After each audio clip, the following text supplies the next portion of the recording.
everyone, welcome back to Poppin In with Alexa and Molly. I'm Molly. And I'm Alexa. And we are back with some really hot topics for you all. Yeah, I'm actually really excited to talk about the things we're going to talk about. I feel like, there's like some weeks where it's like, you're just more excited than like, not others, but like. It's just you and me here, so. I know. I'm saying you're like in general, but. Yeah. Oh, like usted. Yes. Yeah. But this one, for once we like watched, I don't know. Once we watched. I said the wrong thing. Don't tell my Spanish teacher. And we can't edit out. Whatever. Oh, I just saw a TikTok where it was like, can you imagine a reality show about putting together a bunch of high school French teachers in one house? Like it's like Love Island, but they're high school French teachers, because they're always batshit insane. Really? I feel like, well, actually my French teacher was kind of wild. Mine was insane. It's not to stereotype, but I feel like my Spanish teachers were all kind of similar, except for I had this really awful Spanish teacher in middle school where I remember she told this girl one time that she had a brick in her head and was incapable of learning. Oh. And she started bawling her eyes out. Full abuse. Yeah, she was really mean. And then, of course, like, she was mean to me, and then she would, like, meet my dad, and then he was like, she seems really nice. No, teachers are always like that when they would meet your parents. Yeah. No, I was just like, that's so true. Get it together, because they're always crazy. I remember my French teacher borrowed my copy of Midnight in Paris. Love that, which I also was like, you haven't seen this. That's strange. Yeah. But then her toddler got obsessed with it. She was like, what? Can I just, like, the Woody Allen movie? Yeah, she was like, can I just give it to you, like, in a month or two? He just keeps watching it over and over again. I was like, should he be? Yeah. It was like, she was like, he just keeps running around being like, Digga! And I was like, oh. There's nothing inappropriate. It's just like, how can he appreciate it? Yeah.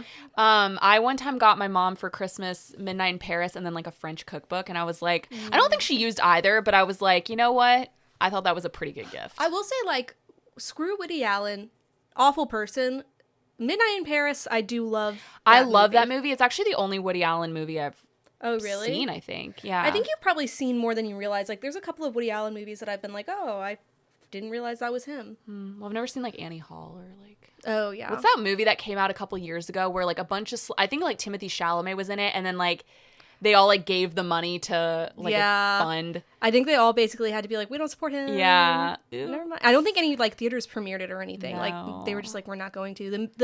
The Pharaoh versus Allen documentary is, I mean, that came out like 5 years ago now, but wow, phenomenal. It's good. It's a great documentary. Yeah, that was really good. Yeah.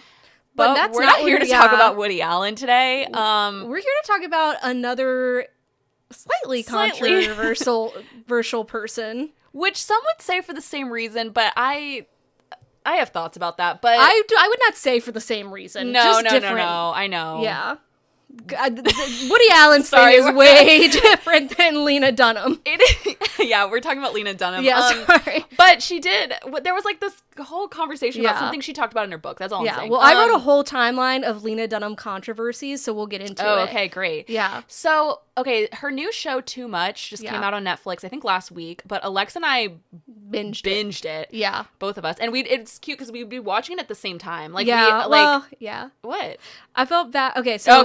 Then, but I meant at one point. Yes. We were like watching like the episodes together. We'd be like from our living rooms, like, are you watching that? And we should say at the top that. We should say at the top that there's going to be spoilers, and I'm glad that you guys get that warning, because I didn't.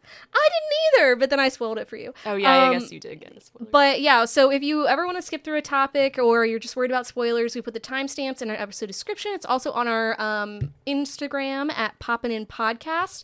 Also, Lena Dunham, I'm sorry if you're listening. I'm not comparing you to Woody Allen. Like, I'm not. I'm just, I just was making the comparison of, like, what people have, like, accused. Okay, I'm sorry. I think she's had worse done to her. Okay. I just wanted to, like, I feel like I should put that out there. Like, I'm not making that comparison. Yeah, and we should say, like, everything we're getting into is the fact that, like, we are both Lena Dunham fans and understand that she is a controversial person. Yeah, we're fans of her work. We're fans of her writing, especially, like, particularly. One time Kirsten met her at Mason. What? And I was so jealous because it was literally like our first year there, and so everybody was there were a lot of people on campus, like Miley Cyrus came to campus, like a lot of people came to like for voting. Oh. And rock the vote. Yeah, and Lena Dunham was there, and I saw her on campus, and wow. Yeah, I was I was like, oh my God. She was there. I saw she was her. like, I support Black Republicans. I saw her there. I didn't get to meet her, but like Kirsten took a photo with her. Yeah. I was like, wow, Kirsten, you don't even appreciate Lena Dunham like I do. Oh God, if you had met Lena Dunham, that would have been wild. And I will say, okay, so we're gonna get into the show. I think like when I heard about this show coming out, I was like, this show is written for me. Yes. Like it was like, if you had taken a plot out of my brain, that would be this show. Yeah. But we both are fans of girls. Our actually unreleased first episode was all about girls. Maybe one day we'll release it for you Maybe. guys. I need to listen back because I remember like listening back to it and I was like, we were nervous. Yeah, I was like, I'm glad we did a practice episode. Yeah. We literally, it was cute though. We just like talked about girls the entire time. It was like 2+ hours long. It was crazy. It wasn't 2+ hours. It was, yeah. I'll find it. Because the thing is about girls, like just really quick and but I'm going to go into like why I love Lena Dunham's writing is just like girls I think when I first started watching it, I was maybe in high school and like I loved it, but I feel like now I like appreciate it so much more. Yeah. And I think there's something about her writing that she just like, I think I texted you at one point while we were watching Too Much and I was like, I feel like Lena Dunham just like understands humans more than like anybody I've ever seen. Like she just really writes people so well. Yeah, she does. Not just women, but like men too. It's interesting because I started watching girls in college and then I stopped because like the whole beginning of the plot was about like an English major who like really couldn't cut it and I was like, this is really close to home. I was like, I'm gonna graduate and fail. But then I rewatched it like right before we started this podcast and I was like, okay, I'm glad I did this. I very much appreciate it. Yeah. But so she did like a movie before that called Tiny Furniture, and that's really how she like got her name out there. And then she did Girls. Like Judd Apatow, like saw her potential and like helped her like develop this show for HBO. She was 23 years old. That's crazy to me. That is so like even when you see the pictures of her, like she's so young. Well, and speaking of pictures of her, like at the time she was really talked about as like having like kind of having a plus size body, and she was really criticized for, you know, she's naked a lot on Girls. Yeah. And so people talked about her body so much. And then I saw a photo of what she looked like in the first season. And I was like, this was plus size? Yeah. Like I was just like kind of blown away. I know. Well, because I mean, we have never been favorable to women who just have like any body fat, but like especially in the like early mid 2000s, like in 2013, like, and I think people were just upset that like she put her body on display so much and it wasn't like a conventionally hot woman's body or whatever. Yeah. And that's like kind of part of the reason why she stepped away for a little bit, because she was like, I'm just tired of like every time I go on the internet, like people talking about how like they hate my boobs, you know, which I completely understand. Like, that was why she stepped away. I mean, there's other things. Okay, I was like, I can't imagine all the stuff she was seeing. But I think like it really took a lot on her. Like, and that's also why like in this show she has a role, but it's not really like a big one, because I think she was just like, I just don't want to put myself out there like that again. Yeah. And this is me paraphrasing from like the interviews that I've listened to and read and stuff. But so Lena Dunham, here's why she's controversial. One, she was young when she became very famous. And I think she has said and done some things that she just puts her foot in her mouth a lot. And she also, like, I think her humor is very subjective. Yes. So her first controversial thing was, so when Girls came out, it obviously got a lot of heat for not being, like, very racially diverse. It's literally just 4 middle-class white women in Bushwick, and that's like important, is like people were like, okay, it's Brooklyn, and yet all we see are white people, not like even all the side characters except for the one black character that they have is played by Donald Glover, who's a black Republican, and he has like been kind of vocal about, he's like, he was like not that. Yeah. And I think, like, Lena Dunham had a good point when she, I don't want to say defended it, but she was like, I'm half Jewish, half WASP, and, like, that's all I know how to write, so it didn't really feel like my place to write anything else, or, like, to write other people's perspectives, which I get, but I'm also like, but you could hire people on your writing team, on your staff, to, like, kind of build that out. But I understand, like, personally, like, I am just a white woman, and, like, I wouldn't want to be like, oh, I'm gonna, like, write black voices or black characters, but I would want that represented in the things that I make. So then I would kind of try to reach out to people who are like, okay, I know how to convey those voices or those perspectives better. Yeah. So I think that was the first thing. The second thing was when her book came out. So that's what we were talking about earlier. That was 2014. And she got a lot of flack because in it, she describes herself as being like a sexual predator to her sister, but like it's like she's joking. Well, and she was like 7 years old, I think. Yes. Yeah. She got a lot of heat for that. And also because it's very important to note there was like one big right-wing publication that instead of saying 7, they put 17 by accident, Really? a typo that really like is a huge like the thing is I don't criticize, like, it's weird, because she said, like, she was talking about how she would touch herself in her bed next to her, like, baby sister. There was another one, too. I'm not going to, like, go into detail, but there was one that was, like, really weird that she described, and it was something that is just, like, she was a little kid. Yeah. So it's, like, it was weird, but it's, like, with the context of, like, she was, like, a little kid. And the thing is, I think the main thing is, like, you know, little kids do weird things, like, and whatever. I maybe wouldn't have put that in the book. Yeah. And that was kind of... And that's where I think sometimes, like, the way Lena Dunham, like, treats sex is very interesting, where she's very open and out about it, but sometimes in a way where I'm just like, I don't know, I wouldn't put that out on a global platform. Yeah, and I mean, especially, like, because, again, when you're involving, like, children, like, that's where it's like, okay, that may have missed the mark a little bit. Like, that's funny. Yeah. That may be funny, because I remember her saying, like, oh, my sister is right next to me right now, and, like, you know, they're laughing. And I'm like, yeah, maybe that's funny to you guys, but, like, other people might not get that, you know? Yeah. Other people might not find that, like, funny. Yeah. I think the main thing with Lena Dunham, too, just to go back to what you were saying about her humor is so subjective, is also, sometimes her humor is better spoken than when she writes, like, when you're reading it, because sometimes reading it is, like, that's when she seems to get in the most troubles, when she's doing interviews. Like, if it's, like, interviews and, like, articles or whatever, where it's, like, her humor doesn't really land like that. Yeah. Like, I can tell she's trying to be funny, but it's, like, it maybe doesn't come across as a joke or whatever. Yeah. Yeah, and sometimes it's, like, some of the things she jokes about, I'm just kind of like, I don't know if that's funny to joke about. Like, that would be like, if you're gonna say that kind of joke, like, that's like a private joke between like you and a friend who gets it, you know. But I don't know. So my favorite thing, actually, I just thought this was so funny, I didn't even realize until Chris was telling us about this a few months ago, but also in 2016 in an interview with Amy Schumer, Lena Dunham said that she was at this table with Odell Beckham Jr. Oh, yes. At the Met Gala in 2016, and basically, like, described him as, like, just not being attracted to her. Like, the quote is, "It was so amazing because it was like he looked at me and he was determined I was not the shape of a woman by his standards. He was like, that's a marshmallow, that's a child, that's a dog. It wasn't mean, he just seemed confused." And she said some other stuff about it, too. And then, like, Odell Beckham Jr., like, was like, I don't even remember her being there. Like, he was like, we never spoke. Like, was like, I'm sorry if you felt offended, but I was just like, he was looking at his phone the whole time, like... And so then Lena Dunham had to come back and be like, I'm sorry, it was a joke. It was, and that's where I say, like, I think, like, it's probably, like, she was being funny, but, like, if you read it, yeah, I assume that was a written article. And the thing is, here's also, if her character Hannah had said that on Girls, like, if that had been a storyline, which it would have been, like, that's just, like, so, like, a Hannah thing, that would have been really funny, like, just that storyline, but it's, like...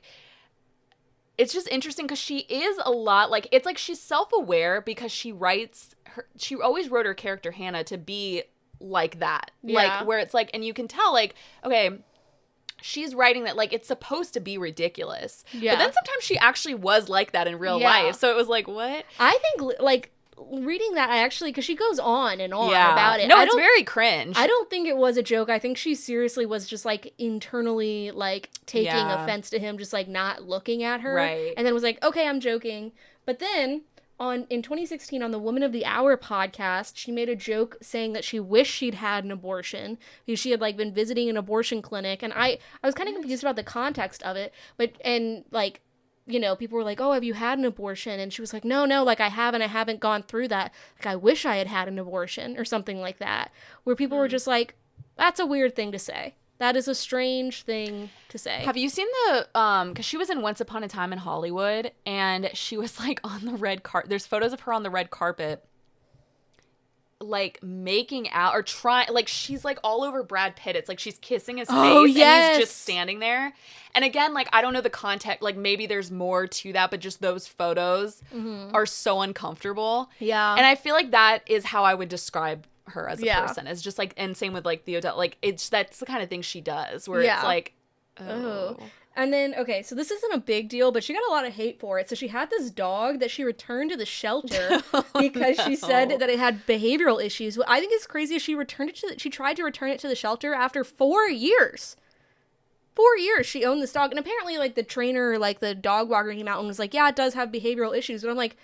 She made him, like, come out and say... Yeah, I was like, 4 years later...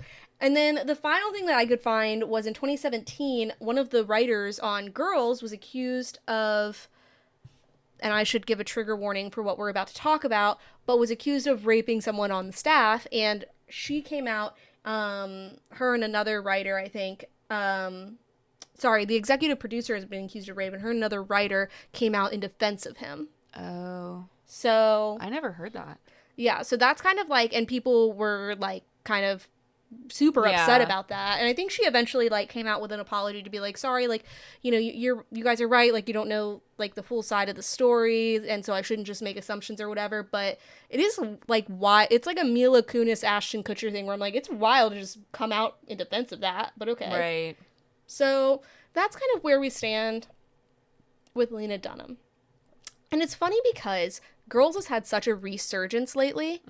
And I think it's because of the writing is so, it really does. It's real. It's silly sometimes, but it also like hits home. Like the thing where she's like, I'm going to be the voice of my generation. Or at least a voice. Yeah. So that line, I didn't know this, but when it first came out, that line caused a huge controversy too. Because people didn't understand. I heard her talking about this in an interview recently.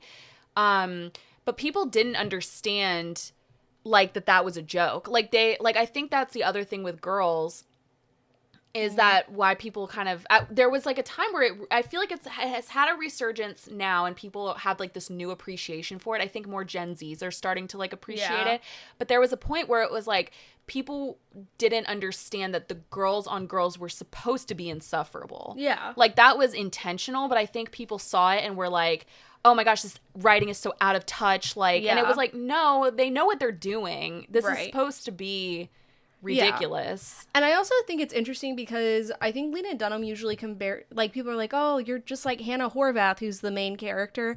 And she always says that she's more of a Shoshana, which I think is interesting because I'm like... I would definitely say from what I've seen that she is a Hannah. Yeah, like I think like she's not as like obviously insufferable as Hannah was, but I was like...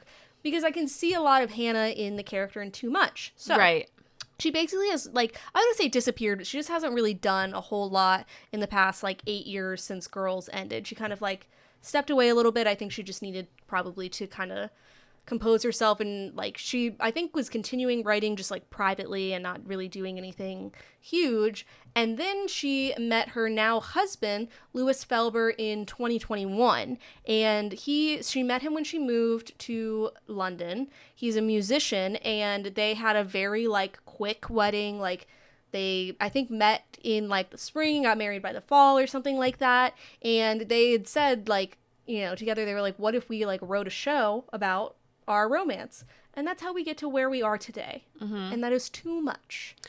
Yes, Too Much. And by the way, I didn't know that until I was like halfway through watching it, that he was writing it with, that was her husband writing it with her. Mm-hmm. Yeah. So I can definitely see like, I guess the similarities there. But yes, Too Much is about a girl who, and you know her from Hacks, right? Yes. Okay. She plays I think you said the assistant or something. Yeah, I was trying to think of her name. Yeah, she plays the assistant in Hacks, and she's phenomenal. Like, she is so funny. So the main character is Jessica, and she's played by Meg Stalter. Mm-hmm. And basically the show is about this girl that has just gotten out of this relationship that, you know, it's kind of caused her a lot of grief. Yeah, she's basically grieving this relationship that she was in. Yeah. And her ex-boyfriend is now in a relationship with a girl played by, I never know how to say her last name, Emily Ratajkowski. Is that how you say it? I think so. Oh. but you can just call her Emrata. Emrata. I don't know why. Yes, She's my friend. Emrata. Just call her Emrata. I think that is what she... Anyway. Yeah, that is what she... Okay. Yeah. And so the whole thing, and her name is Wendy. And she decides... So this was something that Alexa and I both couldn't really figure out. Is she, I guess, works in marketing? Yeah, I was reading an article today where they said what her job was. She's a line producer or something like that. Okay, that makes sense. Yeah. And I was like, I was confused because they just kept saying marketing. Right. And so it seemed like a marketing firm that she was working at. But yeah. No, go ahead. Well, I was just going to say, so she ends up taking a job in London. For 3 months. For 3 months, and moves to London for 3 months. And basically, again, she's like grieving this relationship. She's very angry because he's now in this relationship with this new girl, and who's cool, and and so she has some thoughts about that. Emrata, yeah. And she creates this account that is supposed to just be private. It's supposed to just so she can just like let her feelings out, and she basically will just make videos talking to Wendy. Yeah. I think it's her own account, but she posts them all as private. Right. Okay. Which is I thought she said my private account at one point. Oh, maybe. I don't know. Really, but why would you do that? If you're going to do those videos, I was like, just make them on your own phone. You know what I mean? Like, why do you have to post them to a social media site in private mode? Well, it's almost like a diary. Yeah. Just a video diary. But yeah, she's letting her anger out, and she's just like, it's just this way of processing this situation. So she's like talking to Wendy, but obviously just talking to herself. But along the way, she meets, in the first episode, she meets a musician played by Will Sharp, who I am obsessed with. He is so cute in this. It's the cutest I've ever seen him. He's so hot. Yeah. And his name is Felix. Yeah. And Felix is this like kind of like dark musician. If you've watched Girls, he's sort of like, I would compare him to Adam. Yeah, but like, I think he's like better than Adam. Because I actually, as much as I loved Adam Driver on Girls, like Adam kind of sucked. Yeah. But Felix has, like, he's complicated, but I actually do think he's like a good person, and they're cute. Yeah. This isn't really, it's in the first episode, but he first, like, after he meets her, he basically like saves her from she sets herself on fire at the end of the first episode. It made me laugh so hard. I was like, that's a very me thing to do. Yeah. And also, I have to say, I loved, her, like, I guess it's her landlord. Yeah. I don't know. I'm confused about her. So her living situation, she walks up, she's like, oh, I thought I was going to live in like a British estate. And she's very much like this person. She's like, I love like Pride and Prejudice. She kind of has like hallucinations throughout the show of like, not hallucinate, but like she's dreaming about being in like these like period piece romances. Yeah. Again, another reason why Alexa as she was doing it, I was like, this show. Yeah. Me, it's me. Yeah. But it's funny because so she like romanticizes London. Yeah. So the apartment that she got, it's like something estate, and so she thought it was going to be like this grand estate, and it's just like a London apartment. Flat, yeah. But the thing that a flat, sorry. A flat.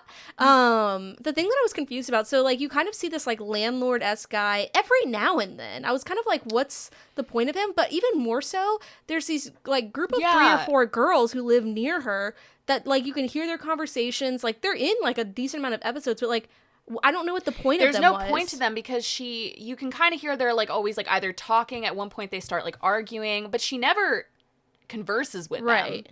But I was going to say that the landlord is played by, I think his name is Dean Charles Chapman.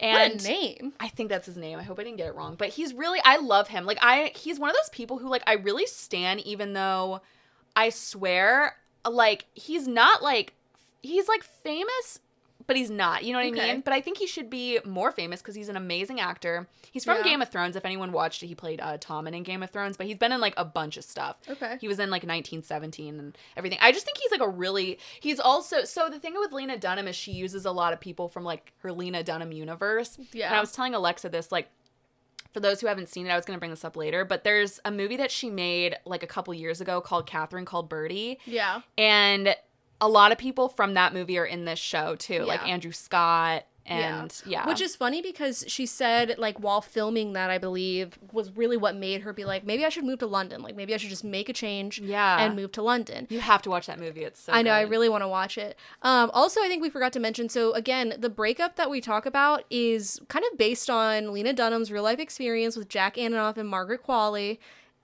I didn't know that. Yes, because they were together for a while, and then he like broke up with her, and then started dating Margaret Qualley. And I thought at first that that Felix was supposed to be Jack Antonoff because he was a musician. Well, her husband, Louis Felber, is a musician. And actually, so Felix is in this band, and you hear him play throughout the show, and actually the songs are Louis Felber's band. Oh, okay. Yeah. And they're decent songs. I will say, so her ex is named Zev, and he's played by Michael Zegan, I think. Yes, who's from The Marvelous Mrs. Maisel. Yeah, and I really like him, but he was an asshole in this show. He was, and sometimes you like kind of, so they do these flashbacks where you get like, learn a little bit about their relationship, and then there's like a whole episode that's like a flashback to like, you know, how he love bombed her at first, and how like he saw this kind of like bright woman and he kind of like took her down. And certain things about that I was kind of like, I don't know if this is building the depth of him as I think would be most interesting. I think it just makes him look cruel. It made him look like very almost just like villainous. Like which, not a lot of depth. Maybe he was, but I was just like, I think like most people who are like that have like There's a little reason. Yeah, a little bit more emotional depth. They did show him in therapy at one point, but it was like very short. That was weird. It was like a weird too. cut. Yeah. Yeah, where he's talking about like how his mom was like a typical Jewish mother and like kind of smothered him and all of this stuff, and he was like, so then I like see a girl and I'm like, oh, I want to take care of you or something like that, and I was just kind of like, okay. It was only at the beginning and the end of the episode. It was like weird.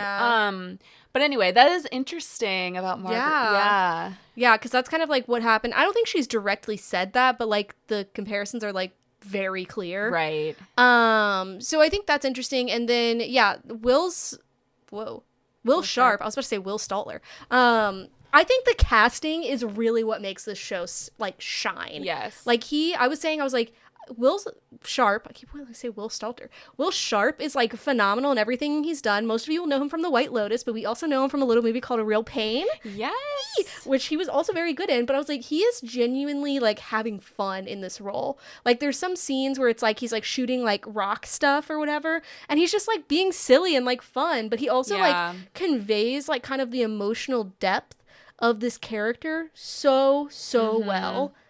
I really, and I think like Meg Staltler is phenomenal as Jessica. Good. I think I texted you this, but I was like, Lena Dunham must have felt like she found like lightning in a bottle when she cast her, because she is so much like Lena Dunham, she's so much like, she reminds me of Hannah, but more charming. Yeah. Like a little bit more likable. Because I think there's something about Lena Dunham, for whatever reason, that can be like grating sometimes. Like if Lena Dunham were in this role. Right, it wouldn't. Yes. Yeah. But the thing is like, because I would say like Girls has a darker tone than Too Much almost. And so even though Too Much I feel like touches on darker things, I do just feel like the overall tone of Girls is a little bit more cynical. Well, this was like a little rom-com-y. Right, exactly, yeah. And so I think that's why it would have been weird to have, like, I couldn't picture Lena Dunham in this role, yet she did remind me of her a lot. Yeah. I just think, like, Meg's, and the thing is, I will see Meg Staltler in anything she's in. I actually just think she's phenomenal. She's great in Hacks, but she is very similar in those roles. Like, similar but different, but I think, like, her charmingness and her kind of, like, too muchness really, like, held that role up. Yeah. Did you see her on Stephen Colbert recently? Yes. So I put this in here. She has had a wild press run where, like, I would be interested to see an interview with her where she is serious, you know, because she, like, will come out and she's like, oh, this is me, like, being an actress who's on a night show, and she's, like, kind of wild and, like, not answering anything. And she does that, like, in all of her interviews. And it almost reminds me of, like, because she also is a comedian, and, you know, these people with big personalities, like, when they're on stage and stuff, I'm curious, like, if when she's by herself, if she's, like, more, like, reserved. Well, I've been watching interviews with her and Will Sharp, like, just, like, press interviews with the two of them. I don't think she acts like that too much in those. Like, she's, like, funny, but, like, she's not doing, like, a big... Like, she's not doing, like, a bit. You know how, like, she'll do, like, bits on talk shows? Like, so I think it's interesting to see, because I could tell, like, I'll be honest, I actually couldn't really watch it, because on the Stephen Colbert Show, it was, like, she was doing a bit, but I don't think people understood it. Yeah. So it wasn't getting, like... I don't think he understood it. I know. It was just, like, very awkward. Like, I was like, oh...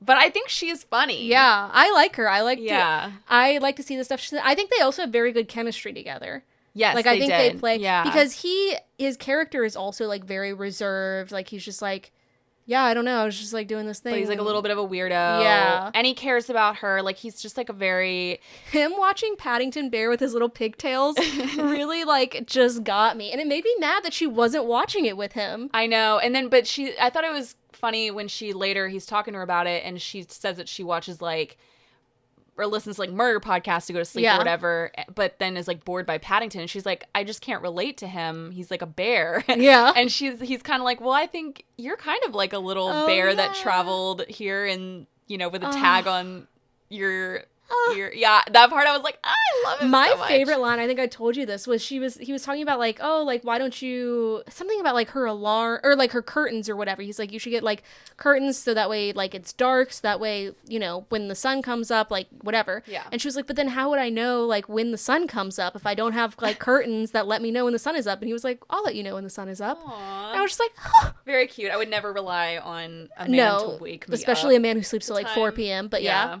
Although Matthew did come upstairs the other day and he was like, it's 8:30. Like, it was like, I was working from home. So it was like, right. I had to like get up. But he was like, he did check on me. I was like, okay, good to know that he will check on me if I am like supposedly sleeping in. I do that to Chris when we first started moving in. I think he's told you this, like where I used to just like peek my head in. I'd be like, hey, like it's 8:30. Are you going to get up? And he'd just be like, yes, I have an alarm set. And I'd be like, okay, well, I don't know. I've been awake for hours. It's like, I don't know what your schedule is. But anyways, I think they just are very like, I think this is so well written. And I really love this resurgence of like good rom-com content. And are you proud of me for watching a rom-com? Yeah. Because it definitely was a rom-com. I know. Because I'm like, if you liked this, you would like Nobody Wants This. It's very good. I don't think so. Oh, God, it's so good. And like, I lost me. And here's the thing is like with rom-coms, like, you know, they had their height in the 90s, early 2000s, and then they really went downhill because I think people were just like, oh, we're just going to do a trope of like a girl and a guy getting together. And it's like, what really makes a rom-com is the writing, you know? And that's what you can see here where it's like, oh, we're not just going to make something cheesy. We're going to make something that's like emotionally interesting, but also like a romantic comedy. Exactly. I think it had a lot of emotional depth. It was just very well written. I really resonate with her writing. Like, it always just makes me emotional. Yeah. Because there were certain scenes, like, there's a flashback scene with her and her ex-boyfriend where, like, things are starting to go badly, and she's wearing this dress that she loves, and he's like, why are you wearing that? He was like, I know, like, you think you're not, like, pretty like they are, but you're pretty, like, so why are you wearing something like that? And she's just like, I just liked the dress. It made me so sad. That like ripped my heart into two. Yes. And when she ended up like there was a couple scenes in that where I was almost near tears. Yeah. Or like there was one where like Felix says like, yeah, my parents never tucked me in, and she's like, really? And then she like does the tuck in for him, and I was like, that's really sweet. His flashback episode was interesting. Yeah, I really liked it. I thought it was good. Seeing his family was interesting. Yeah. Do you think there will be a season 2? I'd be fine if there's not. Like, I don't think, sometimes I get excited when it's like, oh, this is like a standalone thing, and then I get disappointed if it's like, they announce like, oh, like a second season. I'm like, yeah, I feel like it wrapped up so nicely. The ending was so nice. Yeah. Even though it was spoiled for me. Okay, so here's what happened. So first of all, again, this is a spoiler, but also it was spoiled for me by like, it was like Vogue or Harper's Bazaar where they posted a picture about the show and she's wearing her wedding outfit. So I was like, okay, great. Now I know they're getting married. So there's an episode in the show where the characters go to a wedding together. A wedding episode. Yeah, right? The whole episode is about a wedding. Which I had already finished the show before Molly. So she texted me. She was, what did you say? You were like this. I was like, I guarantee, I bet you loved the wedding episode. It was, the whole episode was about a wedding. And then you texted me and you were like, oh yeah, but like her dress was spoiled to me by Harper Bazaar. Like they showed her wedding dress. And I was like, wait, what? And you were like, what? and the thing about that well, and is I also said, I was like, oh, that episode had me crying. And you said, oh, why? Yeah. And I said, what it was. The dog. And you said, what? Yeah, because I was like, Wait, why would that make you cry? Like, because This there is why I wasn't. don't talk to people about shows like while they're watching The wedding them. episode was like not emotional, so I was like, wait, what? And the thing is, like, so you were obviously, and then you tried to gaslight me. You were like, yeah, that's what I was talking about. And I'm like, Alexa, but at the end, the thing is, the episode was not a wedding episode like the one you were talking about. She just gets married at the very end. I guess it's because the one I had recently watched, like I Yeah. forgot about the other one. I did love that episode though. I loved where they got married. Well, because it was the like. Yeah. The mansions the castles is what I was trying to talk about. I will say that's the most annoyed I was with her though, where I was like, why is she acting like a psycho? I do kind of want to get into that a little bit. She actually, so I wanted to say this while we were watching the show, and I was like, I'll just talk about it on the podcast. So now, thank you for reminding me. But it's interesting because I liked her overall as a character, and I enjoyed watching her on the show. But I did actually find her to be sometimes very annoying. Too much. She was too much. Yeah. But I was like, okay, he's allowed to have. There were like certain points. Now I can't exactly remember. Oh, when she annoyed me the most was probably the Polly episode when they first like introduced, the 3 Pollys. Oh yeah. Yeah. And she was just like very annoying in that episode. Yeah. And it's like sometimes it's just like she is just always like thinking about herself. Or no, sorry, the wedding episode, she got like randomly really mad at him, and I was like, why is she mad at him? It was because she finds out that like one of the people at the table has been like a jail for raping someone, and she was like, we're sitting at a table with a rapist, and he's like, shh, like I don't like they're at a wedding, which like yes, like okay, yes, that is a bad thing that guy did. Yeah. You like having an absolute like freak out about it. It's like She just did have don't a freak out, and then afterwards she was like, what are we doing here? Who are these people? And it's like, okay, they're people from his past life. Like, why is that so crazy to you? Yeah. And I think I realized maybe it's because she didn't know until then. Like we knew, but she didn't, that he came from like a wealthy background. But like, why does that bother her so much? Like, I didn't really understand that. I thought she was being like ridiculous. Whereas like earlier in the show, she brings him to like a party at like her boss's office, and he literally is like trying to be sober. They're drinking and doing drugs in front of him and whatever, and he was chill. He was honestly fine. That's what I was thinking too. Is I was like, you brought him around your people, and like, right, they were crazy. Yeah. Like, and so why, but if he brings you around his friends, it's like, you can't handle it. Right. And also, like, so she gets locked in a bathroom, and instead of, I don't know, banging on the door, like, yelling out the window, she decides to crawl out this window. Like, I was like, that's insane. And it wasn't even that high up, actually. No, but what an insane way to do that. Because what drove me crazy, she's banging on the window, and I was like, oh, she is in a tight spot right now. But then she opens the window to crawl out of it, and I was like, why don't you open the window and yell out to them? Because she was trying to get their attention originally. Like, it was crazy.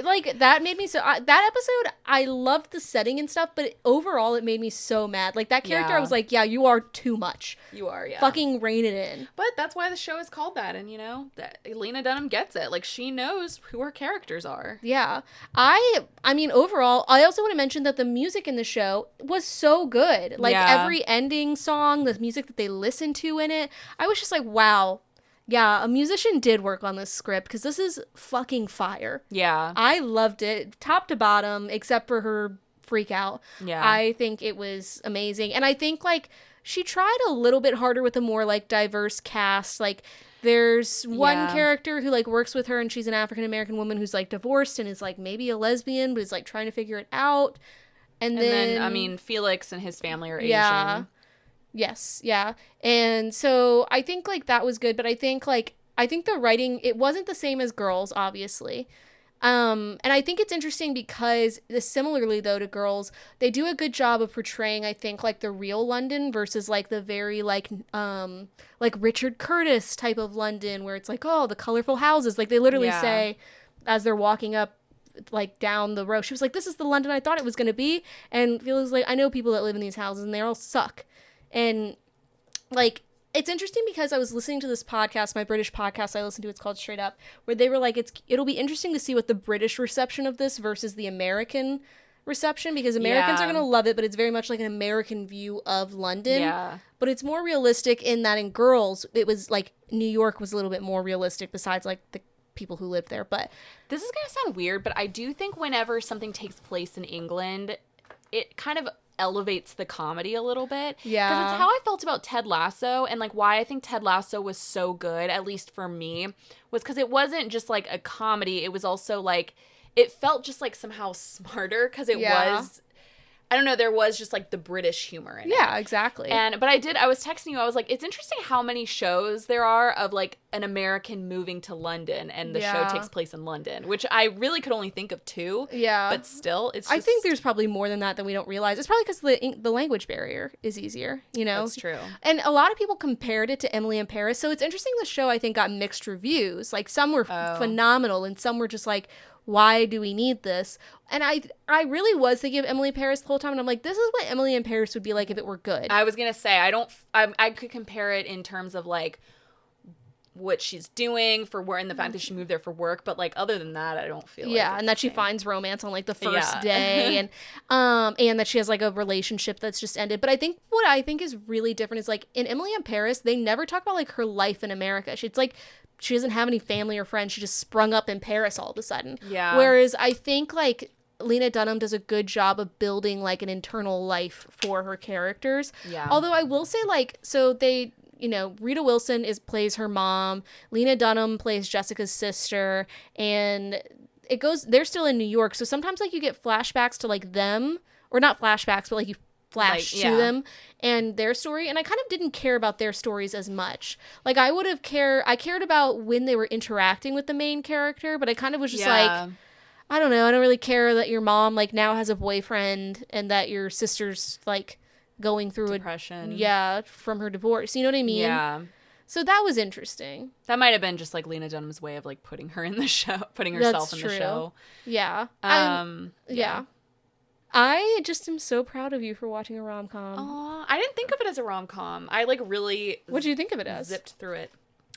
Because I thought of it as a rom-com, I guess, in the way of like that I would think that of Girls. You know what I mean? Like I didn't see it. Like I don't see Girls as a rom-com, but it's romance and it's a comedy. And I will say Lena Dunham... No, I wouldn't call it a romance, but there is romance in it. But I definitely would say this is a rom-com. I just didn't see it at first. Her writing of Felix, like... And I think, like, Will Sharp's performance of it. Yes. He's just...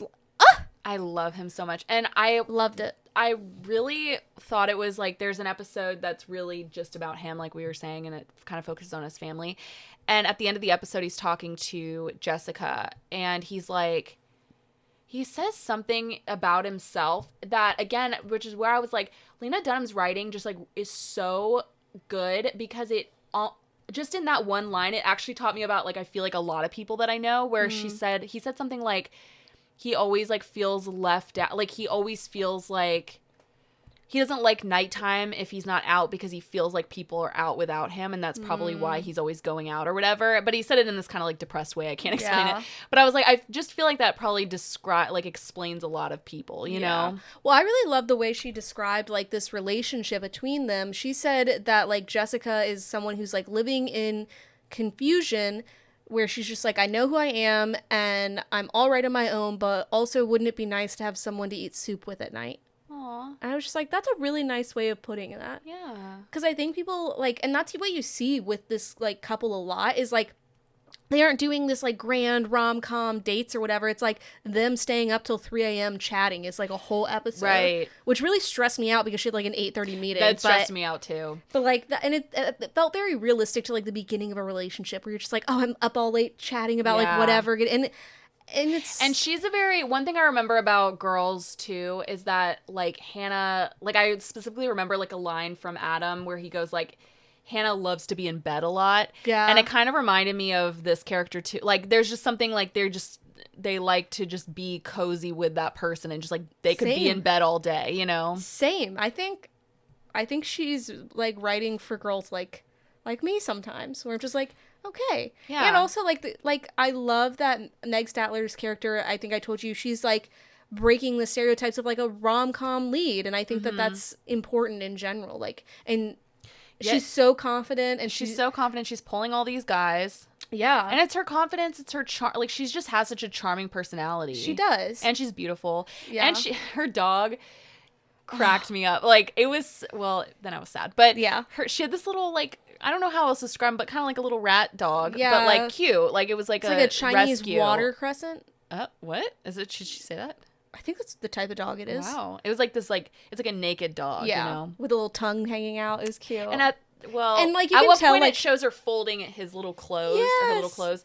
And I was like, he did wear like little I love seeing like dresses. Will Sharp come close to the dog where he was like, "Oh, do you want to go for walkies or something to it?" And I was like, I was like, that made me love him more. Lena, and there's like a whole like couple of plots with like dog stuff in this. There were, yeah. Yeah, and maybe I don't know, because...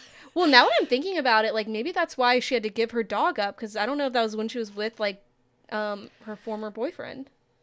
So maybe she wrote that in the show, because in the show she has to give up her dog. So I missed that because there's a scene where she's crying about it, and I was like, wait, so she had to give up that dog? Yeah, so her and her boyfriend, they got in a dog together originally, Right. and then her boyfriend like gets annoyed because he says she's not training the dog well and makes her get rid of the dog. So she has to give it back to a shelter. I missed that part. Yeah. Which I was like, that's evil. If someone told me to do that, I'd be really like, wish I didn't know that. I'm breaking up with you immediately. Okay, I really wish I didn't know that part. I was like living in bliss, like ignorant bliss without knowing that. I'm sorry. I know it's a fictional dog, but I'm really sad. Yeah, it was really sad. Because like imagine how scared it probably... No, stop. It was sad. And she's like crying and she's like, I just miss like whatever its name is. Like she's like crying on the couch by herself.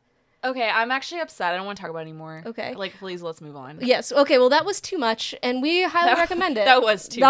That was too much. I really do recommend it. I think it's every once in a while I watch a show where I'm just like, wow, I love this show as I'm currently watching it, and that was one of them. Yeah, same. I really enjoyed it. I really sped through it. Yeah. So I'm curious, though, if you had to relocate to anywhere for work, like work was like, we have to relocate you, where are you going to go? So... I'm going to be easy and just say probably London. Yeah! Because, I mean... That's mine. What if we relocated together? Are you serious? Like, I can't just say London? You don't own London. I have wanted to... I didn't know you were going to say that. I thought you were going to say France, Ever since I was 11, when I would have my computer time, I started, like, looking up jobs in London. All right, I'll choose something else. No, we could go to London together. Okay. That'd be fun. Oh, can you imagine the two of us in London? I would love that. Matthew and Chris are just like, where are our spouses? And we're Oopsies. just causing chaos on the streets of London. We're just meeting Dropping our own things. Felix Sharp. Just kidding. Yeah, Wait. even though we're both married. Will Sharp, yeah. Felix Sharp. But anyways, so you mentioned the Colbert Show earlier. Oh, yes. I think we should Good get into segue. that. We Thank you. should. I think... Well, okay, so... CBS is canceling Colbert Show. Yes. Which is pretty wild. Very politically motivated as well. Yeah. Because of the legal battle that they're in with President Trump. Right.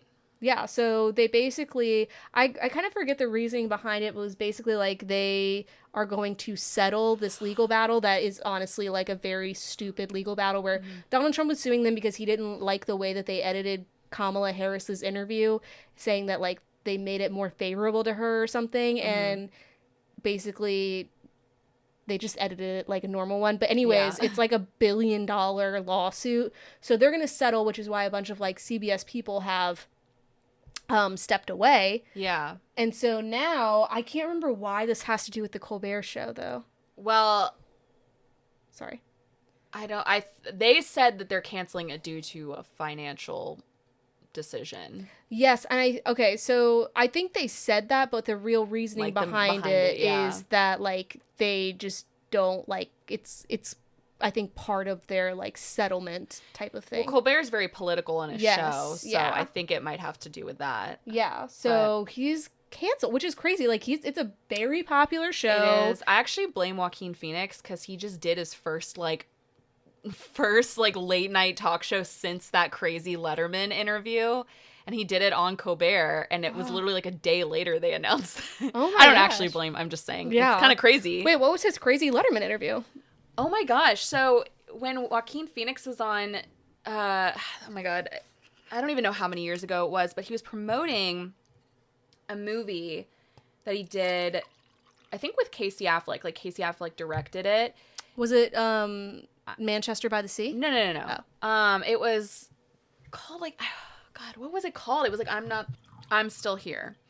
Um, And he basically came on David Letterman's show and was just like still in character, and he was acting like really crazy.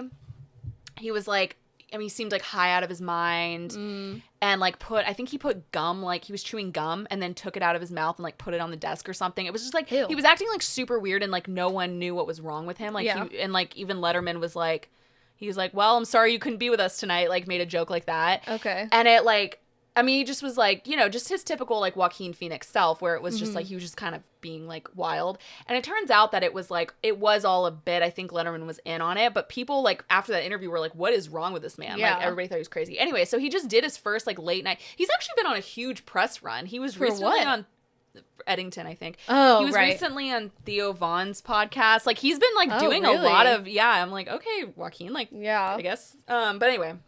He was on Colbert, and then like a day later, and he talked about the interview anyway. And a day later, they announced that it was canceled. I think like Colbert will like he's gonna land on his feet. Yeah. Like he's gonna get something bigger and better. It's just It's kind of like Conan. sometimes I just feel like we are living in an alternate universe where it's like very Fahrenheit 451 or 1984. Yeah. Is it 82? Yeah. 84. 1980. Yeah. I get the dates confused. Yeah. Orwellian. Yes.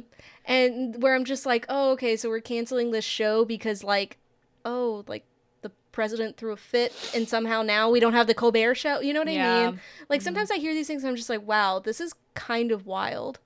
It is wild. I'd be curious to hear his thoughts on it. Who? Colbert. Oh. Like I'm curious. I'm sure he'll come out and say something eventually. Yeah, but I'm just curious, like, what that conversation was like. Like, how did he find out? What his reaction I was? feel like I always want to know is stuff very like that. cutting if you like piss him off. I would imagine. I'm sure. Yeah. Yeah. Sometimes I don't. Are you a fan of him? Yeah, I like him. Yeah, I like him too. I'm not like a huge fan of him, but like I appreciate him. But sometimes I think he's do very think, handsome.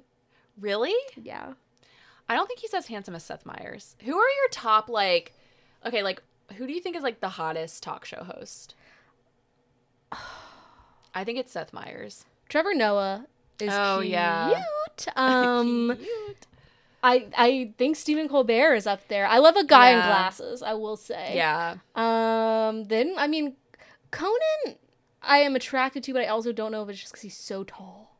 Oh, I am attracted to Conan, too. And he's funny.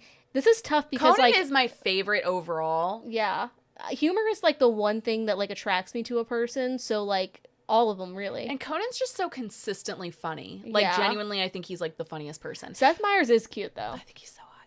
And Seth Meyers is also, like, I think he's, like, so smart and funny. And so Colbert is also very, like, intelligent. And his interviews are interesting because they're very, like, long form. They feel very in-depth. Mm-hmm. And so I think it'll be, like, his talk show is just such a different... Yeah. style, I guess, where it felt like he was just like it wasn't just all like it wasn't like your typical late night talk show. It was like he'd get into like real serious deep topics. And I'm curious what the contract was like at CBS, where like I wonder if he could just take like the Colbert Show somewhere, or if it has to be like he can't be on TV for a year, or because technically like they broke like they, which is a whole thing in Hacks. That's a whole like it's a whole thing in this past season. It's either Hacks or I'm surprised it wasn't a storyline in the other two. Oh, gosh, you would just... There's always... This is... Well, if you listen to this podcast, you know. But every time we talk about anything, Alexa goes, God, I wish you watched the other two because there's a whole storyline. That's how you say the whole sentence. That's why I was just like, God, you would have loved it. But, I'm curious, like, how that's going to go. But they broke what's the actual show called? I think it's The Colbert Show. Oh, The Colbert Report. No. That was his old one. The Late Show. The Late Show with Stephen Colbert. So The Late Show. Okay. So I don't. Look at him. He's I don't a cutie. think he could take like The Late Show, but I do think he could just have his own show again. Yeah, I hope so. Yeah. You know what? Fuck CBS. On to bigger and better things. Okay, so I want to talk about Bama Rush. Yes. Which we probably already did a couple years ago when that documentary came out, but there's... I don't think we had the podcast when that came out. Okay, you did say that, yeah. Yeah. But I think, there's new information coming out this summer as as Rush starts to rush. Yeah. So at Alabama and other like big Southern schools, recruitment happens like early, like before school starts. Mm-hmm. So that's why Rush talk kind of starts to happen in like late July. Mm-hmm. And that became a big thing a couple years ago, where especially at Alabama, where they'd be like, today I'm wearing my Jesus Christ pearls and my granny sweatshirt, you know? Yeah, and sorry. Right. Well, they wouldn't have said that. Yeah, they're not wearing sweatshirts. Yeah. But one of the girls actually, and I'll kind of get into that. So Kylan Darnell was like the one who would be like, hope you're having a great day, not just a good day. Yeah. And she'd be like, we're talking about her fit joke. So her sister is now going to Alabama. And her sister, I don't know why I know this. I really shouldn't, but for some reason I'm just like I've kept up with this. I love that. It's very fascinating stuff. Yeah. But her sister Izzy is starting at Bama. Izzy, and Kylan's very famous at this point. I mean, she got like a bunch of like brand deals just from like all like, she's just like, she's famous on TikTok now because of all that.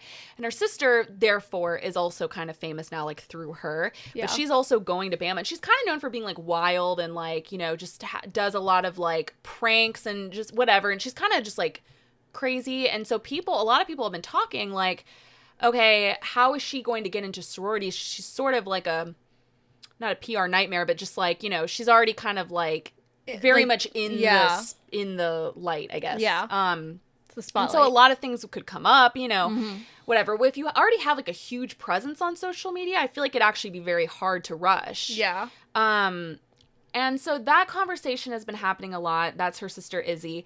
But then another conversation like with that is Bama Morgan. Yes. And I want to talk about Bama Morgan. Yeah. So I think she calls herself Bama Morgan, but she first rushed 2 years ago, 2 summers ago. And she was very much, I think a lot of people saw her as kind of relatable. She was very like, she was not like other girls. Yeah. She was very much like, she's not very preppy. Yeah. She's not maybe traditionally what Southern sorority girl you would picture. Yeah. Exactly. And that's okay. But sometimes she would post videos of like her, her rush experience. And the first time that she did that, she was posting her like going to chapter, and she would her videos would just be her like, again, like some people saw it as relatable, but it was a lot of her just kind of, she didn't remember like chapters' names. Yeah. She didn't know how to, she would butcher the pronunciations. Yeah. She would sort of act almost like she didn't care. Mm-hmm. And again, like if you're not in Greek life and you're kind of like, I feel like a lot of moms would watch her videos and be like, oh, like, like bless, like, yes, like go you, whatever. Like, I think a lot of people did sort of root for her because again, she's not the traditional, right. And they still, and everybody, they want her to like, everybody's rooting for her. But if you're not in Greek life and you don't know, sorority girls take that shit seriously. Yeah, and it's not just, and I'm not talking about the way that she looked. It wasn't just that, but again, it's her not taking it seriously of like saying the wrong names. Yeah, butchering the names. I saw this TikTok, they compared it. They're like, imagine you're doing an interview at Chase Bank and you keep saying Chaz Bank. And they say, no, it's Chase Bank. And you say, oh, and you just keep saying Chaz Bank. Like if someone did that at like a job interview, they'd be like, okay, you obviously don't care about this. Yeah. And again, like for those who don't know, when you go through recruitment, you're talking, you visit each house and you're having conversations with girls in the sororities. Cool, yeah. Yes, you're talking a lot. A lot of talking. Yeah. And it gets like dwindled down, is that the right word? Yeah. Like as you go, like you're meeting with like less houses as you get down to like your last day. And some people do get cut. Mm-hmm.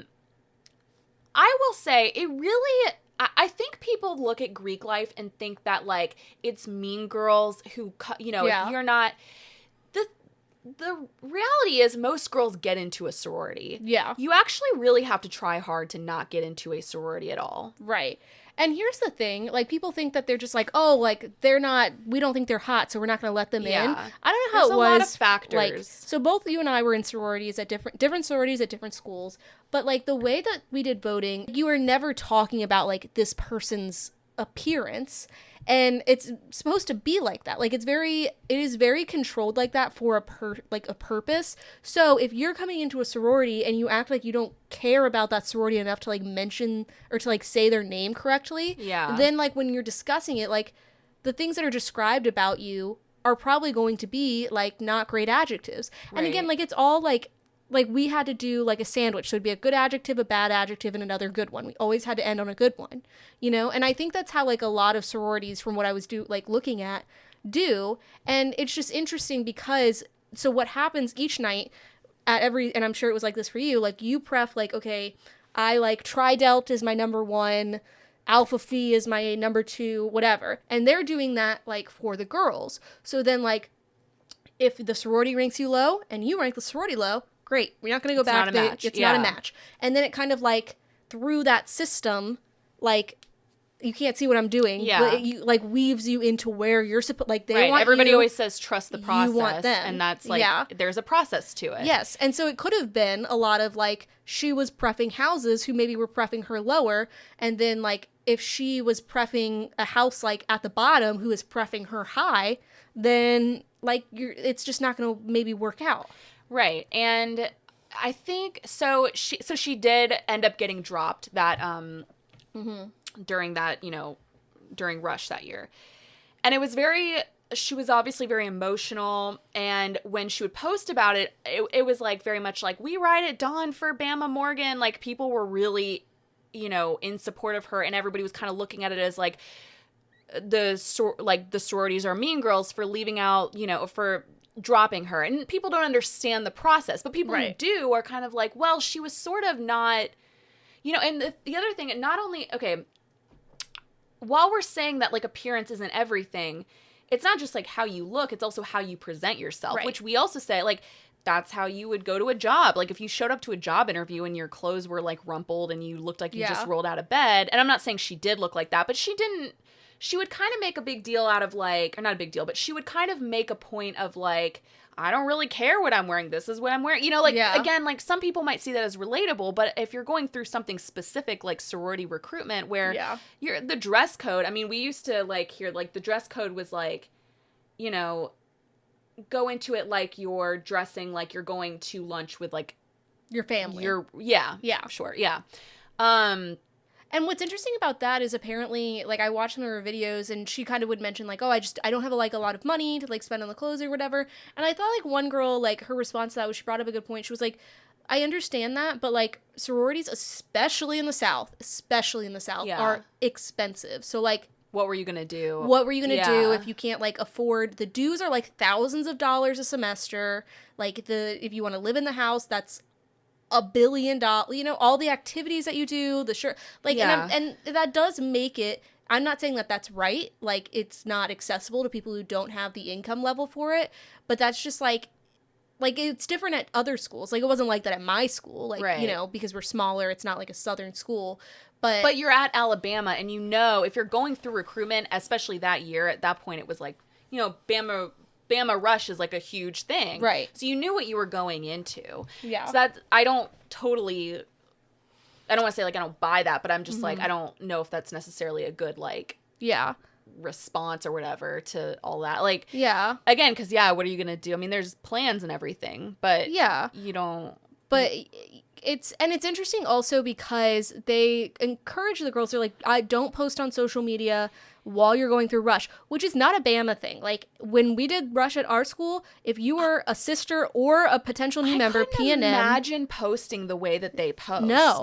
If we were not allowed to be on social media, we weren't allowed to post anything the week of Rush, like, you were not allowed to like anybody's pictures. You were not allowed to engage with these girls at all, or else, like, the way that they do Dirty Rush is crazy. Like, basically, and it's interesting, I actually wrote this whole article anonymously for my school newspaper everyone knew it was me. I ran the newspaper, and also it was a very small school, where like the difference between rush between fraternities and sororities is insane. Fraternities are like, oh, like come to our party, we're having a party, we're drinking, whatever. Sororities, I was an RA, I couldn't like talk to girls who were rushing or without like being worried I would get accused of it. So there were just a lot of rules and regulations, and it was very strict. And it's very strict. I can't imagine like, so obviously at Alabama it's very different, because I think social media there, it just is like a huge thing at this point.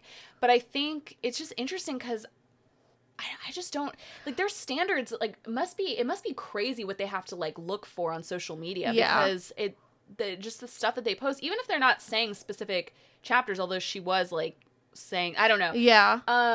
But also, like, one of the, I forget the girl that you were saying is famous, she, like, came out and said, she was like, if I had the following that I do now, I probably wouldn't have gotten into a sorority. Right. Whereas, like, Bama Morgan, like, she was celebrating during Rush. She's, like, 100,000 followers. Yeah, and so also, Bama Morgan and then this girl named Bella Grace, who, Bella Grace... If you don't know, she does these videos, or at the time she was doing them, where she has this very, like, just, like, sugary sweet voice. Have you seen her videos? Where she's like, hey, guys. Like, and it's, like, a very thick Southern accent. Turns out it might have been fake. Like, there's, like, a video that came out where she was, like, at a party, and this girl was filming her, and they were like, why do you do that voice? And she was like, because I'm, like, I make money, bitch, or whatever. Like, it was just, like, really crazy. Yeah. I love that. Anyway, it was something like that. But she... I'm going to start saying that. I don't even know. I'll have to find... I don't even remember the exact quote, but it was like something like, oh, whoa. She and Bama Morgan both did a Teen Vogue interview together. Yes, during Rush. And the thing is, like, Bama Morgan got dropped and Bella Grace didn't. Yeah. But I think that there's context behind, like, that was maybe just, like, the cherry on top of why, like, you know, that was just, like, an extra layer of, like, why Bama Morgan was kind of, like... So, anyway, so she got dropped that first year, and she kind of went on to, like, you know, talk about it, and she was very sad, obviously, and that is sad. But then... she actually rushed again the next year, which a lot of people were like, oh, okay, like, go off, I guess. And everybody was like, they have to let her in this time. Like, they can't just drop her this time after everything. Like, she was, you know. Which is true. I rushed twice because I didn't get the sorority that I wanted. Right, but you also weren't posting up a storm and, like, making it, like, a whole thing, you know? And I think, so again, she did the same thing again the second time around. And guess what? Got dropped again. Yeah. And so, and obviously people, again, who aren't in Greek life, or maybe just still see it as, like, you know, kind of a mean girl thing, people were, like, so astonished that she was dropped again. And it's like, well, because she was doing the same stuff, and she's just she's too much of, like, a PR risk at this point. And the thing is, people are like, what's a PR risk? Like, all these girls are posting. But you have to understand, like, so again, sororities are very specific, like, about their image. So, like, even, you know, when we went to school, it was kind of like sepia-toned Instagram, the days of old, you know? And even then, it was like, you can't be posting certain stuff if you are, like, you can't be posting that you're drinking. You can't be posting that you're drinking in your letters. You can't be posting, like, things that don't reflect well. So if you are... I think, like, a lot of people... If you were already a risk during Rush, like, imagine what she would have been doing. Yeah, and so people have said, like, you know, because Bama Rush is so popular on, like, TikTok and stuff, I think it's, like, girls are going to have to decide, like, do you want a big social media career, or do you want to be in a sorority? Because, like, the sororities are very behind the times when it comes to, I think, like, social media and, like, kind of accepting more, like, modern, like... I don't know, like, the way that you go through Rush. Right. Like, it is very antiquated. It's kind of wild. But, and I don't think you should have to choose, but it is like, okay, well, especially, like, these big schools, they have a lot of eyes on them. Like, Greek life in general, over the past, like, 10 to 15 years, has a lot of eyes, a lot of criticism. So if you are someone who's, like, posting constantly, who clearly isn't learning a lesson about, like, maybe I shouldn't post a bunch, then, like, who's to say once you become a sister what you're going to post, and if you're going to, like, follow their, like, kind of code of conduct. And again, I'm not saying it's right, but if you don't want to do it, you don't have to join the sorority. You know what I mean? Exactly. And so now she's kind of made this whole thing, like, her personality at this point. Yeah, she changed her TikTok handle to Bama Morgan. And so she's posting a lot of videos now about her experience rushing, and it's like obviously very negative, just because it was her experience. And she's posting a lot of sort of like I think like incoming freshmen would maybe see these videos and, if they don't already know like the situation, they would maybe see it as like, oh, like that's scary or whatever. And I think it's funny because a lot of people were sort of pro Morgan like in the beginning, but now I think a lot of people are sort of like, okay, girl, like you got to give it up now. And also, who's going to listen to your tips and advice when you don't even like, you didn't even, you didn't get in. And also, the thing about Rush, it is scary. Like, no matter where you are, like, you're going to meet a bunch of people who you're like want to be accepted by, and it is like you're going all day, especially like on both sides. It's one of those things I look back at that I'm like, I can't believe I did that. Like, because it's such an introvert's like nightmare, kind of. Not in a bad, I don't mean that, like, I'm so thankful for my sorority and I'm really glad. It was like one of the best things I ever did in college. Same. But I look back at it and I'm like, wow, like, that was a lot. I loved my sorority, and I, even though, like, there's typical, like, you get a bunch of girls together, like, there's typical things that happen. I remember one Rush, though, like, again, I was doing RA training and meant going Rush. through Rush was not the actual sorority. Oh, just saying that. I was doing RA training and Rush, and so that meant that I was up at, like, 6 a.m., and I was the sisterhood chair, so that meant I was doing all the decorations and stuff for our bids day. So I was going to bed at like 3 a.m. every day, and then spending all day talking to hundreds of girls. I remember this one girl, it was like pref night where you bring like these apple cider things or whatever. It was the one and only time they let me talk to anyone really like this. And I sat down with her, I was like trying to answer questions, and then I like dropped the fake champagne in her lap, and I was like, oh my god, I like started like clean, like again, it's dim, like twinkling lights around you, like it's like supposed to be like this is the last night before you pref, and I spilled it all over her. She went to a different sorority. And I never Do you think it had to do with that?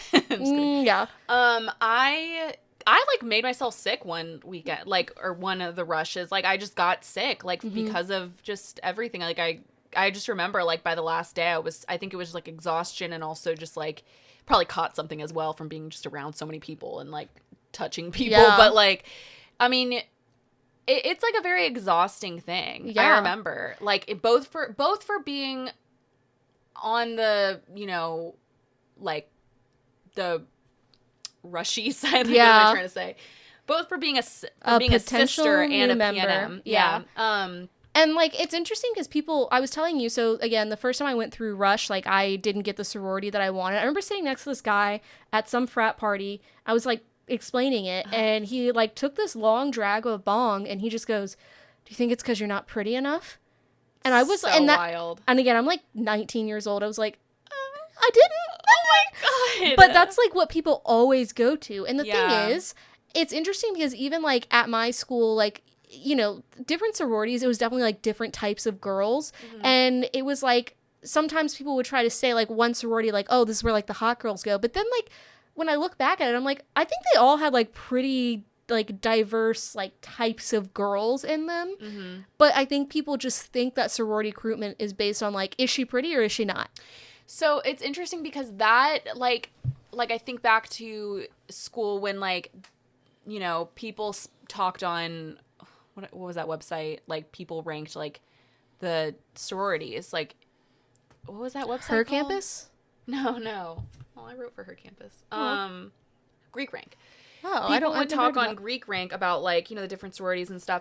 And the thing is, I think it's interesting now with, like, all this. I can't imagine at Bama how that is because, like, there's legit famous people, like, TikTok famous people in certain sororities. So it's, like, now you're really like basing it off of, who's like in what sorority. And it's like, so that's where I think like, yes, you're right. It's like sororities are a little bit maybe antiquated in like their rules and stuff, but I'm kind of like, yeah, but like, what do you do about that? Cause that's like, I think they're going to have to like things are changing too fast for like the Pan-Hellenic Council to be like, oh, well, we're just going to do things as we always, like you just have like these rules were made when like people were just discovering electricity, Right. So like maybe it's time to update.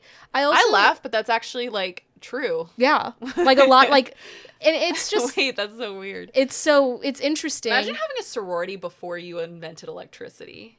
I know, it's wild. Like, I remember one time we accidentally found like all these old photo albums like from people, and it was the stuff that they used to do in sororities and like for the past 100 years. You're just like, whoa, yeah, this was crazy. Yeah.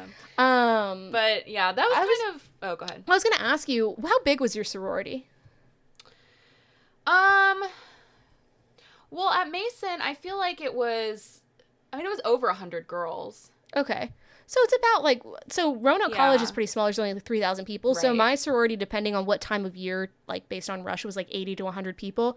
If you went to a big Southern school like Alabama or something, do you think you would have joined a sorority? Because I don't think I would have. Like, these are like sororities with like hundreds of girls in It would have them. been like very intimidating, but I mean, I think I still would have wanted to. Yeah, I probably would Like, have. I think I still would have. I would have wanted to. I don't think I could have afforded it. It's insanely It is expensive. insane. But also, I kind of liked, like, I did a smaller sorority and it felt more like, oh, this is like a sisterhood. We're doing our own thing. Whereas, like, sometimes at these bigger schools where I'm just like, oh, this is like an enterprise. Yeah. I mean, it's like my sorority felt big, but I also think, yeah, I mean, it's not, how many people do you think are in a class in a chapter at Bama? I think it's like a few hundred, Yeah. which is so crazy. So crazy. Like, that's like 3 of my sorority. Right. But, and it's definitely like Rush is different. It's interesting because Rush is different wherever you go, but it's also sort of similar. Like when they were talking about, they're like, oh, okay, you have sisterhood night, then you have philanthropy night, then you have pref night. And they had so many more nights though, because it was like they had 2 nights of a couple. Yeah, because at there's Bama. so many Yeah, girls. there's so many Or like girls. when they do, I know at the bigger schools, like when they do like their what do you call it, like induction ceremony? Yeah. What am I thinking of? Um, Initiation. initiation. Like some of them, it's like it takes multiple days. That's true. Actually, you know what? At Mason, Rush was only a weekend. We only did, I think it like started Thursday and then bid day was Monday. Yeah, ours was, it was the same, like it was like 3 days, but I think it was Yeah. over like a week or whatever. And bids day though, like, oh, if you could bottle that energy, bids day was fun. Are you saying bids day? Bid day. Bids day. Bid day. Boys bids. Girls bids. Yeah, bids day. You're saying bids day. Yeah, because there's bids. Everyone's getting bids. Oh, we just called it bid day. How did they give, like, for us, sorry, this is like we're getting off topic, but I'm curious. Like, they brought us into, it's like this big, like, chapel auditorium thing, and then you get your little envelope, and like you're trying to look around, and you're just like, what envelope did everyone else like get? kind of like a banquet room, sitting at tables, but like at like a big Southern school, they're in literally like the like at the football field. Yeah, Because there's so they'd many. have to be. Yeah. That's crazy. Yeah. Imagine like if it's like the Oscars mix up, but it's like someone got like the mixed up the wrong bid or whatever. Ugh. I mean, that seems actually way worse, Yeah. to be honest. Wait, which one? Like, if you got the wrong, like, bid, like, yeah. you were at the wrong sorority. Yeah. Like, how crazy would that be? And it's interesting because people were commenting that they were like, oh, I wonder if she's going to get a snap bid, which I like totally forgot about that concept. Yeah. And I was like, I don't think so after what she's been posting. But basically a snap bid is like once they've given all the bids out based on who says like, oh, yes, I'm going to go again, like Tri-Delt or whatever. Sometimes like they don't have the numbers that they thought they were going to. So they're like, okay, we can give like after all the bids have been sent out, they give a snap bid Right. to someone who they didn't originally give a bid to, which was always interesting. I guess she could, but I mean, at some point though, like, when do you I don't mean this in like a mean way, but it's like, okay, maybe, you know, this just isn't for her. Yeah. And it's not a bad thing, but I think she's making it into such a thing now, you know? And also Alabama seems like, I wonder if it's one of those schools where it's like, if you're not in Greek life, like, what are you doing? But it's so huge that I feel Yeah. like, you know, it's not it was what I wanted to do, but I don't think it's necessarily like there's so many clubs you can and organizations you can join. I was in Greek life, but I was also in like other organizations. Oh, I was like, in every organization under the sun. there's so many things that you can do and ways to connect with people on Yeah. campus that it's, you know, make friends. Like, it's just Yeah. like, it's fine. And, you know, Did you ever watch that show Greek on I ABC? actually never watched Okay, it. I will say during a time period when it was like The Secret Life of the American Teenager, which was like what's going on. I rewatched Greek like a few years ago. I was like, this Not is bad. a good show. Yeah. It was like, it's very good. I think like some of the Greek life stuff is like interesting. Like maybe it's just like, again, different things for different schools. But overall, I was like, this is good. Like the acting is good. Like the plots are interesting. It's a great show. Yeah. I remember watching that when I was like in 8th grade and I was just like, yeah, I will be joining a sorority. Yeah. And then I had to explain to my parents like what a sorority was basically. Yeah, I mean, my parents were like, I mean, you have to pay for it Yeah, yourself. same. So, Yeah, which is, again, why I would not be able to do it at Alabama. Like, my dues every semester were like $300 or $400. Yeah. So, anyways, that's all we have to say about that. But another, like, very public, viral video moment, this couple got Coldplayed. Oh. Ooh. If you don't know, I don't know where you've been, but there was a couple at a Coldplay concert last week where, like, the Jumbotron panned to them. It's like the guy has his arms around the girl, and Chris Martin literally says, he's like, oh, look at them, and then they'd, like, hide their faces. They duck out of the way, quickly hide their faces. And he says, he's like, they're either shy or they're having an affair. And guess what? They were having an affair. And it wasn't just anybody on that Jumbotron. It was the CEO of a company called Astronomer. I've never heard of it. Yeah, I don't know what they do. I mean, everyone has now, I guess. Well, yes. And the head of HR. The head of HR, the HR chief. Yeah. And people... Okay, go ahead. Well, we were saying before, we were like, should we even talk about this? Because it's just like, to me, the joke is kind of over now. Like, I don't really care. Within the span of a week. Within the span of maybe 2 days, I was over it. But it was funny because the thing that was so crazy about them doing that was them reacting like that is like this wouldn't be viral right now if they hadn't done that. It's not, what do you think, their families at home were watching the Coldplay concert? I mean, maybe they were if you know your dad is there, but like, why would you tell your family that that's what you're doing and then go with your mistress? It's just a concert. Why would you assume they're going to be on the Jumbotron? You know what I mean? True. I don't think anyone would have known. Yeah, I don't think anyone would have known. And that's why, like, people are like, well, if you're going to have an affair, like, don't do it in public. And it's like, how public was it? It was a massive concert that they just so happened to be on the Jumbotron for. I'm curious who actually filmed that one clip, though. Oh, I think people are filming everything. Like, all that's the time. True. But I'm just, I guess you're right. But I just was like, and then there's like video of them from the back, like somebody had on video really? I didn't of see them that making one. out.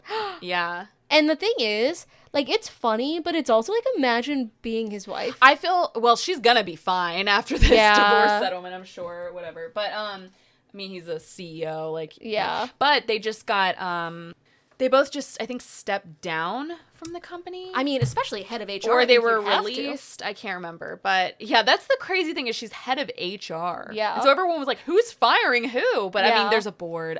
If you watch Succession, you would know. Yeah. It's not the CEO who fires people. I'm curious what this company even does. I didn't even look it up. I don't care. It's like a science company. Probably. I don't know. They're just like, we make makeup or something like that. You know what I mean? I want to know so badly what that next day was like at work. You know, everybody came into the office that day. Can you I would actually, oh God, I would love to work for that company. I would be like, you literally imagine? I would be looking for another job immediately, but I'd also be like, the way that no work is going to get done, because that's all we're going to be talking. Even if you're like virtually, I would literally be like, what those teams hey guys, I've scheduled a meeting. Don't ask what it's about. You'll find out. You'll know. We all know what it's going to be about. I also, like, I just sometimes, like, funny things happen. It goes viral, and then we really kill it on the internet. Like, so fast. And it's, like, so, like, the other, like, I'm not kidding, by day 2, I was, like, over it. But there was, the Phillies mascots. The Phillies mascots did a whole thing. It. Yeah, which, like, I don't know. By that point, it was like already dead. I'd seen it so much. But I do agree with you. While, like, yes, if they're like, she will get a lot of money in the divorce if they get divorced. But I do feel bad for their families. Like, that actually sucks. Yeah, because it's not funny to them. No, it's not. I keep seeing this TikTok of this girl who is supposedly his name is Byron something or something. I don't know. She posted a TikTok of like about it, like talking about her dad. But I can't confirm that it's actually her. But it did go viral, so I don't know. But it's interesting. The whole thing. It's dead now. It's dead now. We just had to bring. We felt like that marriage. We felt like it was our duties. To bring it up at least. But as serious pop culture journalists, we just wanted to put that in front of you. I think what makes it funny is that it's at a Coldplay concert. It is. I just also love Chris Martin being like, either they're shy or they're having an affair. Not realizing like what he was doing. Yes, but it's also just like, that would not be my first assumption, but I guess like, you know. Oh, for them to duck out of the way, it would definitely be my first assumption. Interesting. And again, like they could have just stayed normal. They could have. I mean, it may have come out eventually, like somebody like what it could have come out, I guess. But it was just like, y'all really dragged attention to it. Yeah. But anyways, can I tell you this really quick? Yes. This is crazy. So You know the Annabelle doll? Yes. Like, you know, the movie Annabelle is based on a real doll. Yes. Well, by the way, it's like a Raggedy Ann doll, which I didn't realize. You know, like Annabelle is just like it's like a doll. Yeah. Yeah, the original doll is just like literally a Raggedy Ann one. I did know that because I weirdly did like a lot of research on this when like the movies were coming out. The Conjuring? Yeah. So this paranormal investigator, his name was Dan Rivera. He went on tour with this doll, which is tour. Yeah, he went on tour with it because I mean it's supposedly this demonically possessed doll. Imagine the Coldplay couple, but it's like at this event for like the Annabelle doll on the Jumbotron. Yes. Well, unfortunately, he died. Sorry. On July 13th, he was at a stop in Pennsylvania on his worldwide Annabelle tour. Oh my god. And he passed away. And it has since been confirmed that the doll was not in his hotel room where he was found deceased. But still, possession can travel. Kind of wild. How did he die? He just... They don't know yet. I think the coroner, I don't think the autopsy results are expected in like 8 to 10 weeks, so we won't know yet. But it's just wild. It's like, crazy. Oh my gosh! Like I just think the headline of like paranormal investigator who was touring with the Annabelle doll died while on tour. Again, that's like a dream headline as like a journalist, I know, but also not a dream for this person. It's actually very sad. Yeah, he was 54 years old. But it's just interesting. I don't think... I'm sure it's absolutely nothing related, but I just think, like, that was just kind of wild. Yeah. When I was younger, I really wanted to be a paranormal investigator. Of course you did. And yeah. It's very But mean. only, like, Victorian ghosts or something. Like, that's the only kind there really are. Oh, I guess that's true. That's apparently according to film, television, and pop culture. There's definitely been ghosts from, like, 2010. Yeah, that's true. What do you think would be like the scariest ghost to encounter and a ghost that would kind of make you laugh? I think children ghosts are scary. Terrifying. But like old children.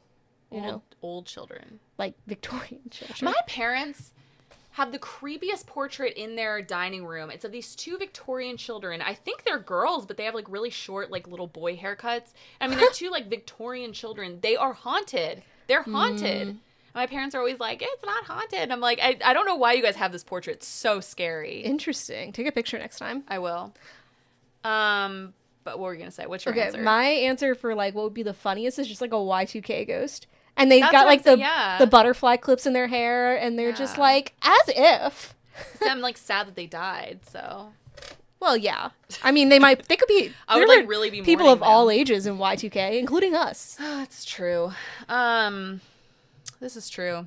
But I don't know. I don't really like ghost stuff. Like, I'm not into it. What do you... I feel like, but you like horror films. What do you like? I do, but I don't like to acknowledge that it's real. Oh, okay. You know what I mean? Like, I don't like to think about ghosts at all. I've been trying to see a ghost for so long. I don't want to. It is my dream to be lightly haunted. I went on we've said this before, but we live in Williamsburg, Virginia. Yeah. And I've gone on a couple ghost tours in CW, and I don't know why I go on these tours if I'm so scared, but I don't, you know how like if you look in the window you might see an orb or like whatever. I don't look in the windows. I'm like, really? I don't want to see it. There's some weird stuff if you look in those windows. I don't want to. And it's like, you're like, oh, maybe they're like planting it there. But then you're really looking, you're like, I don't think so. No, I mean, terrified. I'm not going to tell this on the podcast, but I've told you my scariest ghost story. Yeah, the train track one. Yeah. That's so scary. Yeah. I'll save that for another time. So you just got to keep listening if you want to know. You Next time on Poppin In. Yeah. You got to keep tuning in to Poppin In. I was going to say we should start doing, like, next time on Poppin' In and, like, but how would we ever know that? Yeah, we don't. Pop culture is ever Next time on Poppin' In, Eddington. Yes, we are going to see Eddington tomorrow. Yeah. And so next week we will have our review of that, which I've heard is crazy, so I'm really excited to see it. I, know nothing about the plot. I just know. I mean, it's Ari Aster, so it's going to be, like, batshit crazy. Okay, I'm excited. But anyways, I think that's all we have for you guys I guess we week. Can stop it on the paranormal activity Annabelle. Yeah, I think that's both a high and a low note. But anyways, we thank you guys for joining us this week. We hope you had as much fun as we did. As always, please like, rate, review, and subscribe. Follow us on Instagram at Poppin' In Podcast, and let us know your thoughts. Message us. Be our fans, but most importantly, be our friends. Aw. Thank you. And we'll see you next time. Bye. bye.